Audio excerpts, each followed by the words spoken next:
Hi all, welcome to my channel. My name is Amillah and this is Staying Forever Young Naturally. On today's episode, I want to advocate for the trees, okay? And what I'm about to say is, I'm sharing this because I'm guilty of it, but once you know better, you do better, right? And I'm doing everything within my power to do better and to share that wisdom with you guys. So I'm in the park, right? And I'm walking in the park.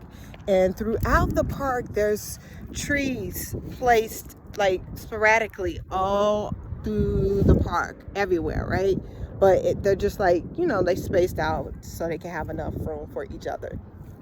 And again, I'm a big tree hugger, and I decided that I want to hug a tree every time I walk past, right? Walking. Every time I walk past, and if there's a tree there, I want to hug it, right? Anybody that's a tree hugger know that that's normal. That's what we want to do. We want to give it love. We want to hug the tree. And so before I attempted to hug the tree, I think it was that one over there, the tree, I remember what the shaman said.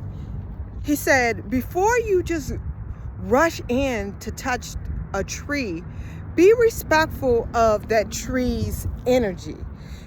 Ask the tree if it's okay for you to touch it before you lean in and give it a hug. And I was like, oh, this is popping up for a reason. So I obliged. I walked up to, I can't remember because I was walking. I walked up to the tree. It was one of them. I walked up to one of the trees, and before I could touch it, before I attempted to touch it, I said, can I touch you? Is it okay? And the tree communicated back to me, and no, it's not talking. It doesn't open its mouth and say, yes, you can touch me. It's an energetic frequency, right? It's an energetic communication frequency. And once it hits my vessel, the output tells me that it's a yes or no, and so on and so forth. Anybody that works with energy, that works with spirit, that connects with nature know how the communication between nature and human goes. Communication is energetic, regardless of if it's a tree, a human, a gemstone, and so on and so forth. So the tree said, did it say yes? Oh, it said yes. And I touched the tree, right?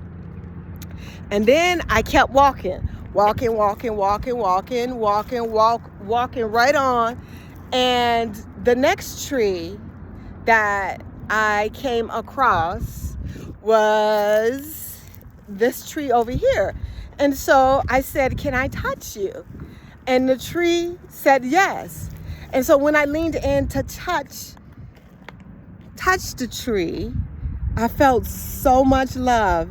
And so, no, it's not this one because I'm not feeling the love. So it must be the one down here. I felt so much love.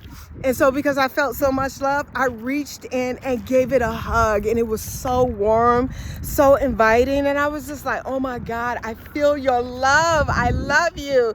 And it was so sweet. The tree communicated back to me and sent an energetic frequency that said, I love you too in return. It was the most sweetest thing ever, right? And so I kept walking. And then the third tree I approached, I said, can I touch you? And that tree said, absolutely not. And I was like, oh, so you don't want to be touched. And it's almost like you heard me the first time. It's a no. And I was like, okay, I had to respect that because it's a sentient being. And if it says no, it's no. Who am I to be intrusive and touch it just because it can't get up and walk, just because it can't be sassy and give attitude and be like, no, well, it can, to those who can understand its sassiness and its communication. It can't, right? It said no. Imagine you being a human, well, there's humans that's watching this. Imagine someone come up to you, and instead of asking if they can hug you and rub their body all on you, they simply just do it.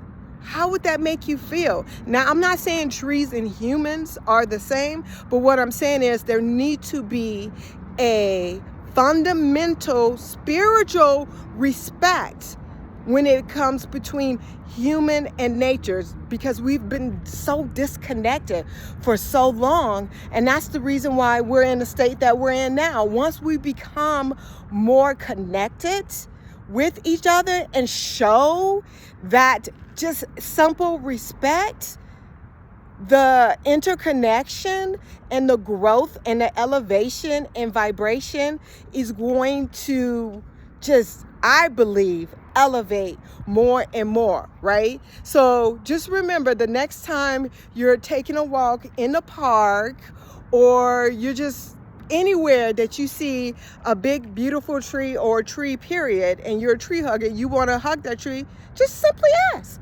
Just say, is it okay for me to hug you? And then just feel into the energy, the vibration of what it's giving you. If you take the time out to feel into that vibration, you will know if it's a yes or no. If you are naturally connected to nature. Now, if you're not, if you're a robot, bot, whatever it is, not soul born, I can't help you with that part. I don't know how to tell you to communicate. All I can tell you is, if you are a part of nature, you should be able to connect with it. And I'm not saying that you will be able to do it the first time, but just keep trying. Keep doing it and keep doing it. And before you know it, you're going to be communicating with nature. So even Archie, my tree at home in Las Vegas, some days Archie did not want to be bothered with me. Some days he just like, leave me alone, human. Leave me alone, Amillah. And then there's other days when I give Archie gratitude and he just melts. Like, he loves that energy, that information, that exchange. I don't know, something about the gratitude, because he is there to protect the house and the land. That's where he's going to be for hopefully a long time, right? I don't want anybody to ever cut him down. I want him to die on his own. So that's how I first began to communicate with trees. Prior to Archie, which is, for you guys that don't know, it's the tree that is at my house in my old house in Las Vegas. I'm not in Las Vegas anymore. If you get my book, I Finally Stopped Fighting the Universe, it explains to you the communication and the relationship between Archie and I.